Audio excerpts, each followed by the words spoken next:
وسبحان الله بكرة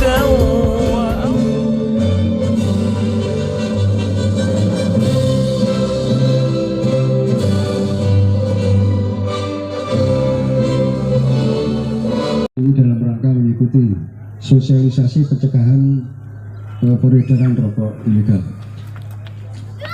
Pada kesempatan yang baik ini, izinkanlah kami melaporkan kegiatan sebagai berikut. 1. Dasar pelaksanaan, yaitu Peraturan Menteri Keuangan Republik Indonesia nomor 215 garing PMK .07 garing 2021 14 tentang ketertiban umum dan ketentraman masyarakat. Maksud dan tujuan. Maksud diselenggarakannya sosialisasi ini adalah supaya masyarakat mengetahui dan paham betul dari jenis rokok ilegal serta sanksi hukum bagi produsen maupun pengedar rokok ilegal. Harapannya akan muncul partisipasi aktif masyarakat dalam mencegah dan menghambat peredaran rokok ilegal. Tujuannya untuk menekan peredaran rokok ilegal. Waktu dan tempat pelaksanaan kegiatan ini dilaksanakan selama 1 hari, yaitu pada hari ini tanggal 20 Mei 2023 bertempat di Embung Pendem, Desa Pendem, Kecamatan Hariboyo, beserta masyarakat setempat. Untuk narasumber nanti dari 3 instansi, yaitu 1 dari Kantor Pengawasan dan Pelayanan Bea Cukai Madiun, yang kedua dari Kepolisian Resort Magetan, dan ketiga dari Kejaksaan Negeri Magetan. Metode kegiatan talkshow dan tanya jawab. Sumber dana pembiayaan kegiatan ini berasal dari dokumen pelaksanaan anggaran satuan kerja perangkat daerah Kabupaten Magetan tahun anggaran 2023. Demikian laporan yang dapat kami sampaikan. Ada kurang lebihnya kami mohon maaf dan mohon berkenan Bapak Bupati Magetan untuk memberikan sambutan dan sekaligus membuka acara sosialisasi pencegahan peredaran rokok ilegal. Sekian, terima kasih. Bila taufiq wal hidayah. Wassalamualaikum warahmatullahi wabarakatuh. Waalaikumsalam warahmatullahi wabarakatuh. Ini seluruh PD yang hadir, asisten, narasumber baik dari Bea Cukai, Kejaksaan, Polres, Bapak Forkopimda Kecamatan Hariboyo, kemudian Mbak Lurah Pendem, masyarakat Desa Pendem, dan hadirin yang berbahagia. Alhamdulillahirabbil alamin. Marilah kita panjatkan puji syukur kehadirat Allah Subhanahu wa taala atas limpahan semata. Pagi hari ini kita dapat berkumpul di sini dalam rangka sosialisasi pencegahan peredaran rokok ilegal dalam keadaan sehat walafiat, tidak kurang satupun juga. Amin. Pada penghujung bulan Syawal ini, walaupun demikian masih dalam bulan Syawal, saya selaku Bupati Magetan mengucapkan minal aidin wal faizin, mohon maaf.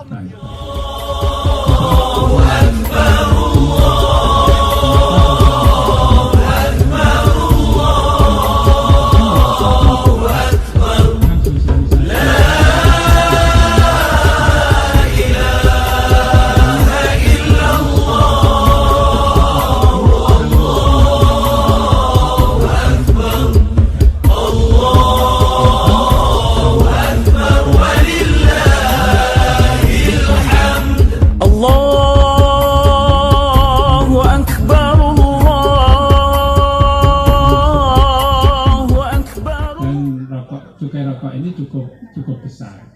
Ambil contoh aja untuk Kabupaten Magetan, dana cukai rokok itu tahun sebelumnya kita 21 miliar, tahun ini lebih dari 30. Karena apa? Karena kita sudah mulai ada pabrik rokok gudang garam yang ada di Karangrejo. Sehingga kita bisa gunakan untuk pembangunan di Magetan. Ya. Sebagai contoh, untuk tahun kemarin, ya, dana cukai rokok itu sebagian atau separuh kita gunakan untuk membangun rumah sakit, ya, pengembangan puskesmas di Lenggean sama Panean. Kemudian tahun ini juga kita gunakan demikian untuk menyelesaikan itu. Insya Allah tahun ini bisa selesai 2 pengembangan itu, sehingga nantinya pelayanan kesehatan menjadi semakin bagus. Kemudian untuk tahun depan saya minta nanti juga untuk mensupport, ya, mensupport kekurangan-kekurangan peralatan-peralatan, sarana-prasarana di bidang kesehatan, utamanya di 2 tempat ini, sehingga masyarakat kita yang ada di Lendian maupun di Panean dan masyarakat perbatasan itu bisa terlayani dengan sebaik-baiknya. Oleh sebab itulah kepada masyarakat, mari kita cegah rokok ilegal ini sehingga cukai itu bisa masuk di APBN sekaligus memberikan sumbangan kepada APBD di Magetan. Dan yakinlah untuk yang APBD ini nanti kita gunakan sebaik-baiknya seperti yang saya sampaikan tadi. Dan selanjutnya untuk sosialisasi ini memang sengaja saya sampaikan selain yang kegiatan-kegiatan yang biasanya juga untuk membangkitkan ekonomi masyarakat. Jadi setelah pasca pandemi saya menyampaikan ekonomi susah, oleh sebab itulah buatlah kegiatan-kegiatan yang memungkinkan masyarakat tahu, masyarakat paham mengenai bagaimana pencegahan rokok ilegal sekaligus, ya, membangkitkan ekonomi. Dengan demikian hari ini kita saksikan bersama ada campur sari. Ini campur sarinya dari mana? Dari sini, ya. Sebenarnya saya cek ini jangan sampai dari luar gitu, ya. Jadi campur sarinya dari kita, ya, dari sini. Kemudian senimannya juga dari sini. Kemudian juga ada yang jualan. Ini yang kita harapkan sehingga nanti ekonomi akan berputar. Itulah salah satu cara sehingga pemerintah itu men-trigger, ya, men-trigger kesulitan ekonomi yang dialami oleh pemerintah selama ini. Saya kira demikian dari kami, dan untuk hal yang lebih rinci nanti bisa ditanyakan kepada para narasumber. Dan sekali lagi saya mohon maaf apabila ada hal yang kurang yang saya sampaikan pada kesempatan hari ini. Billahi taufiq wal hidayah. Assalamualaikum warahmatullahi wabarakatuh. Panggung yang kedua Pak Dedi Nurawan, mohon kehadirannya ke panggung, serta pemateri kita dari kantor Bea Cukai Madiun, Pak Cahyo Wibowo dan Ibu Sinta Ayu, dipersilakan untuk ke panggung.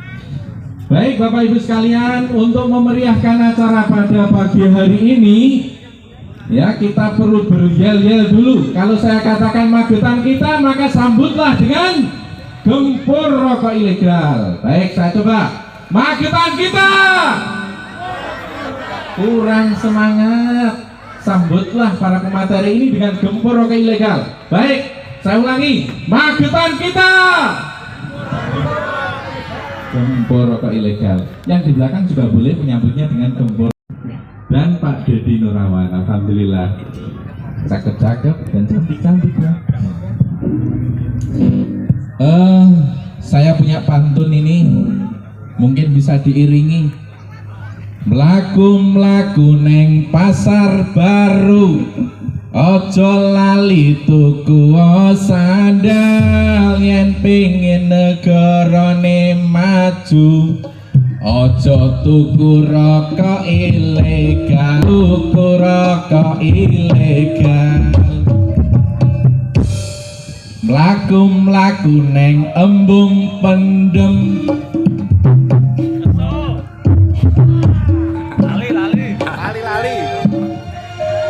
ojo lali numpak sepeda pancal, yang pengen masyarakat ayo tumbas rokok ilegal, ojo tumbas rokok ilegal.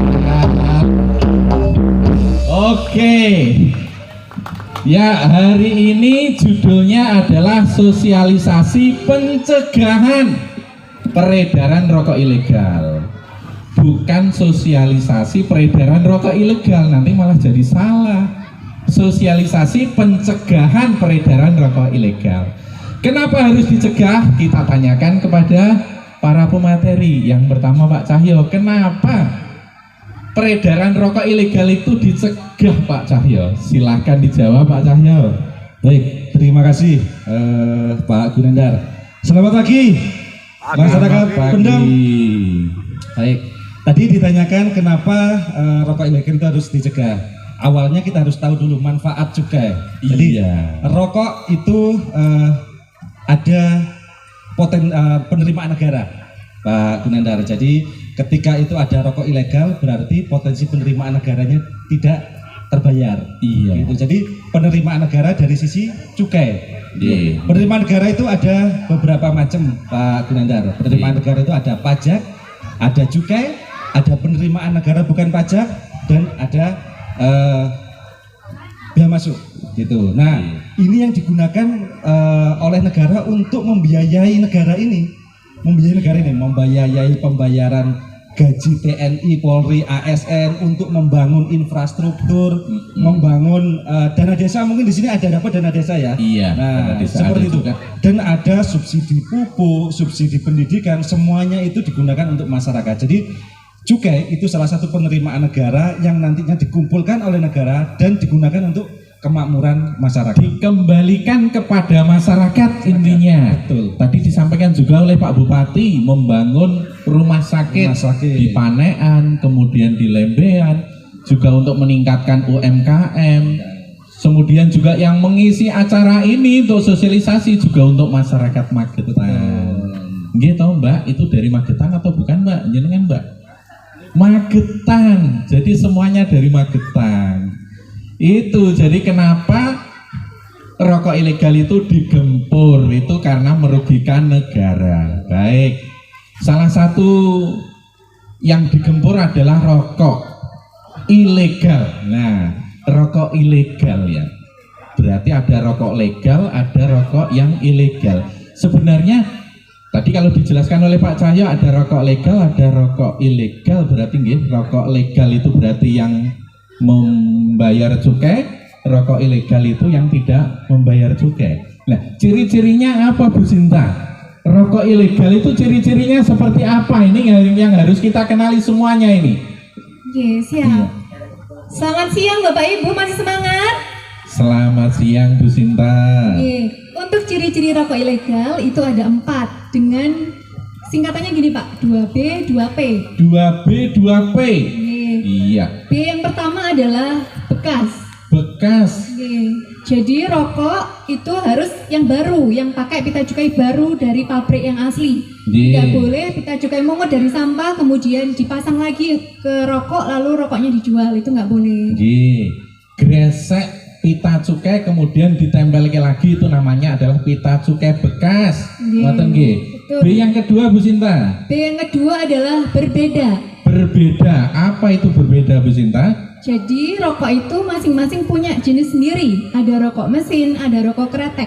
Oh iya. Rokok mesin harus pakai pita cukai yang khusus untuk rokok mesin. Tidak boleh rokok mesin pakai pita cukainya rokok kretek.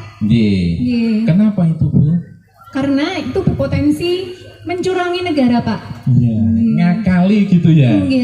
Bayar cukainya sedikit, pengennya labanya dari penjualan rokok besar. Itu berbeda ya. Jadi pelekatannya tidak sesuai dengan peruntukannya begitu Bu ya. Saltuk atau salson. B yang kedua Bu. Itu tadi. Selanjutnya. Kemudian ada 2P. Yang pertama polos. Polos. P pertama polos. Polos itu apa Bu? Polos itu kalau di masyarakat biasanya rokok putihan. Oh, polos itu kayak Pak Supari itu ya, polos orangnya. Orangnya polos. Orangnya polos, berarti tidak neko-neko. Polos, nggak ada pita cukai yang dilekatkan di situ. Tidak ada pita cukainya. Nah, ini saya jadi teringat ini sama Pak Cahyo ini. Bungkusnya itu ada, pita cukainya seolah-olah ada, tapi ternyata rokoknya adalah rokok polos, kena 50.000 ya. Polos Bu ya. Polos. Jadi rokok yang tidak ada pita cukainya, tanpa pita cukai itu adalah rokok polos. P yang kedua Bu Sinta. P yang kedua adalah palsu. Palsu. Jadi masyarakat tidak boleh ngeprint sendiri pita cukai. Kalau misalnya beli rokok yang pita cukainya ngeprint sendiri, itu berarti membeli rokok ilegal karena pita cukainya palsu. Pita cukainya palsu. Sebenarnya pita cukai itu yang bikin siapa sih Bu? Pita cukai yang bikin adalah perum peruri Pak. Perum peruri. Jadi kalau ada pita cukai yang mengeluarkan bukan perum peruri, itu berarti palsu. Betul. Ada 2B, ada 2P. Laras. Bekas, berbeda, polos, palsu. Sudah bisa diingat Bapak Ibu sekalian? Yang dekat monggo, yang jauh monggo mendekat, yang dekat monggo merapat. Ada hadiah untuk panjenengan semuanya nanti. Baik, masih ada lagi yang perlu disampaikan terkait dengan ciri-ciri rokok ilegal? Baik, ya Pak Gunandar, saya ingin melengkapi. Tadi ada 2B, 2B. Iya. Mungkin masyarakat masih bertanya-tanya, yang berbeda itu yang seperti apa? Oh iya. Kan? Nah, jadi berbeda itu mungkin bapak-bapak bisa mengetahui kalau yang di masyarakat itu lazim beredar namanya rokok kretek sama rokok filter, betul ya? Enek kursi orang Mas. Mungkin ngatik terus. Bapak-bapak mungkin bisa dikeluarkan yang merokok. Rokoknya ini termasuk rokok kretek atau rokok filter. Nah, oh iya. Rokok kretek, Pak Gun, itu ciri-cirinya pita cukainya panjang seperti selendang. Oh iya, seperti ini ya? Iya, panjang seperti selendang. Pita cukainya melingkar seperti selendang ini kalau rokok kretek. Rokok kretek. Rokok kretek itu rokok yang tidak ada gabusnya itu ya Pak ya? Betul. Iya. Nah, yang kedua adalah seperti ini. Yang kedua rokok filter. Rokok filter. Nah, rokok filter itu pita cukainya kotak seperti perangko. Seperti pangko melebar berarti ya. Melebar. Nah, yang berbeda tadi itu adalah ketika ada rokok filter, ya. Matur suwun Mas Supari, sesuk adivine tambah. Yo. Dari 5. Ya. Jadi saya ulangi lagi, ketika ada rokok filter, Pak Gun, tapi dilekati dengan pita cukai yang panjang seperti selendang. Nah, itu rokok ilegal. Berarti ngemplang pajak juga. Betul, karena rokok kretek itu cukainya lebih murah, lebih rendah dibandingkan dengan rokok filter. Pengennya bayar murah tapi ngemplang pajak ternyata. Jadi rokok kretek itu memang dibuat murah karena padat karya. Di situ yang melinting adalah manusia, manual gitu. Jadi pembayarannya itu kepada masyarakat sehingga menggerakkan ekonomi juga. Sedangkan kalau rokok filter itu melintingnya pakai mesin. Gitu. Hanya dikirim lewat sales ini perorangan begitu sampai di sini kemudian dijual belikan. Ada yang paham, ada yang tidak. Ketika mereka paham kemudian mainnya sembunyi-sembunyi nih. Nah kemudian cara belinya pun juga sembunyi-sembunyi nih. Nah kira-kira kalau yang seperti itu nanti tindak lanjutnya seperti apa Pak Dedi? Jadi orang yang penjualnya itu juga sembunyi-sembunyi, kemudian yang dilayani itu juga sembunyi-sembunyi. Kira-kira langkah yang tepat untuk mengatasi seperti ini bagaimana ini Pak Dedi? Jadi kalau di kami ada prinsip bahwa penegakan hukum itu adalah yang terakhir atau ultimum remedium.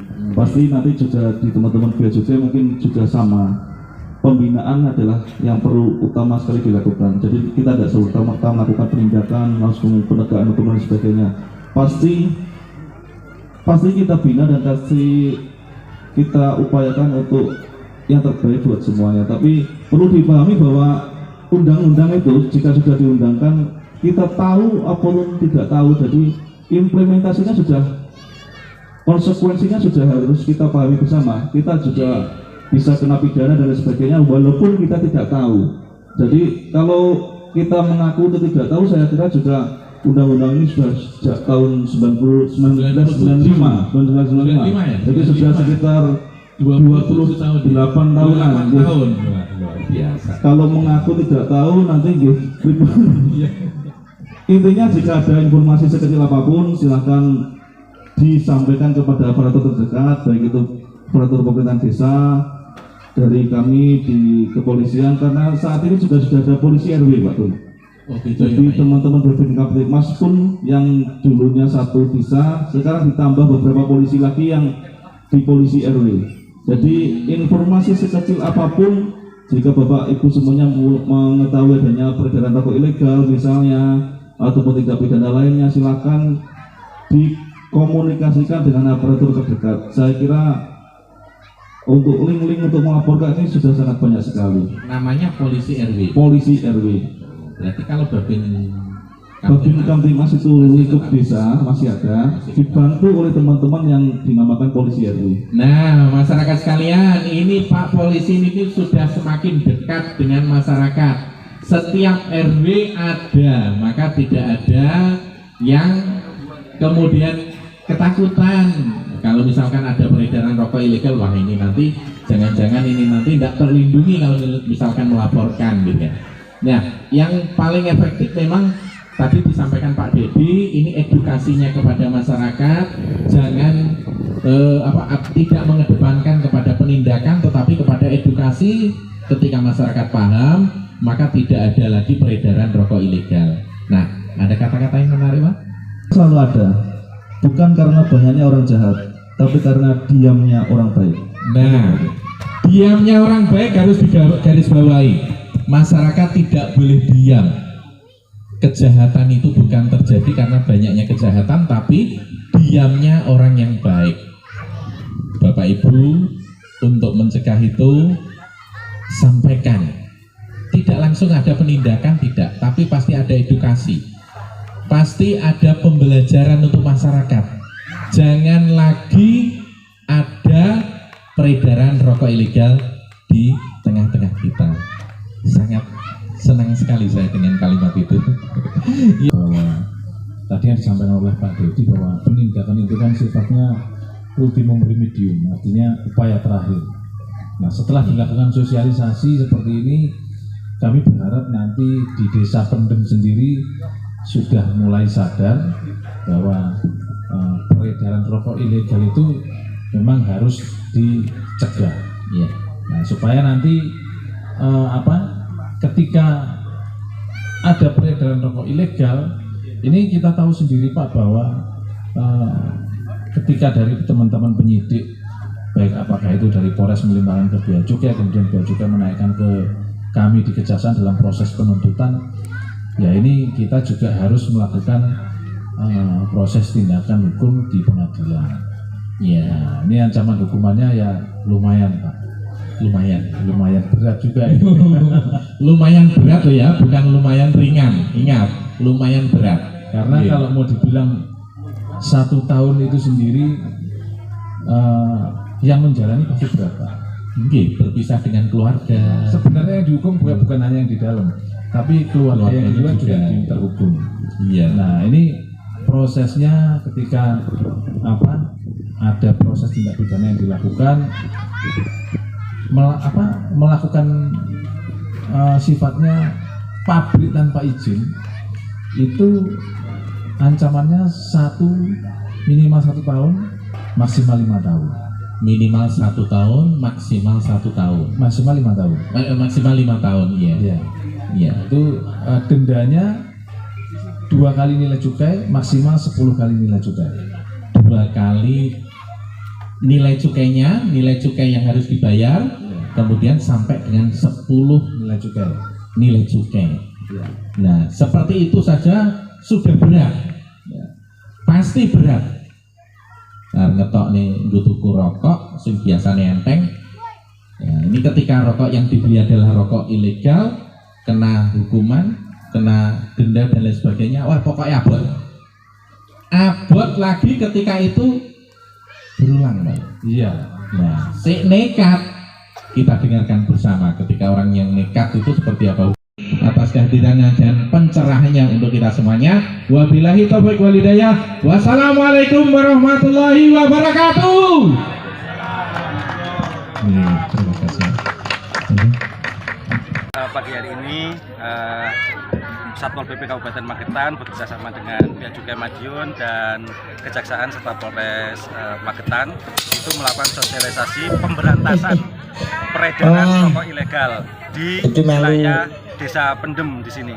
Jadi kita mensosialisasikan kepada masyarakat tentang apa itu rokok ilegal, apa manfaat cukai, dan kita menghimbau kepada masyarakat untuk mempersempit peredaran rokok ilegal. Bahkan kalau bisa memberantas peredaran rokok ilegal di sini.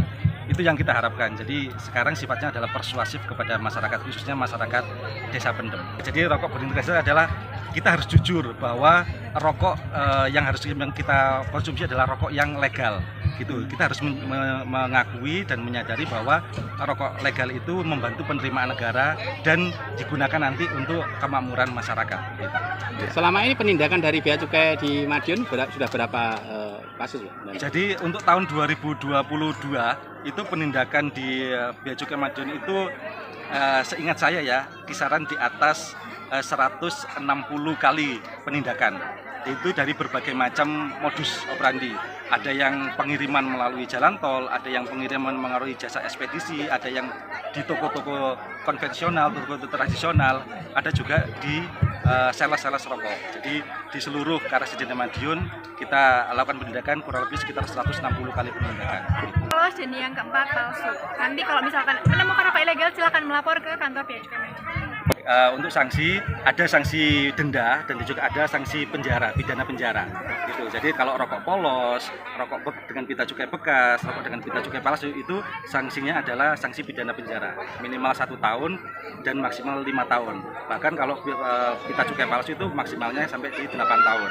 Nah, sedangkan kalau untuk rokok dengan salah peruntukan pita cukai berbeda itu sanksinya adalah pidana denda begitu. Sanksi minimal 2 kali nilai cukai, maksimal 10 kali nilai cukai yang seharusnya dibayar. Ya, karena kita juga memperkenalkan wisata di Kabupaten Magetan, salah satunya adalah Embung Pendem. Jadi dengan ditempatkannya sosialisasi gembur rokok ilegal di Embung Pendem ini juga supaya masyarakat itu tahu kalau di Magetan itu juga ada objek wisata yang bisa dinikmati oleh masyarakat Magetan.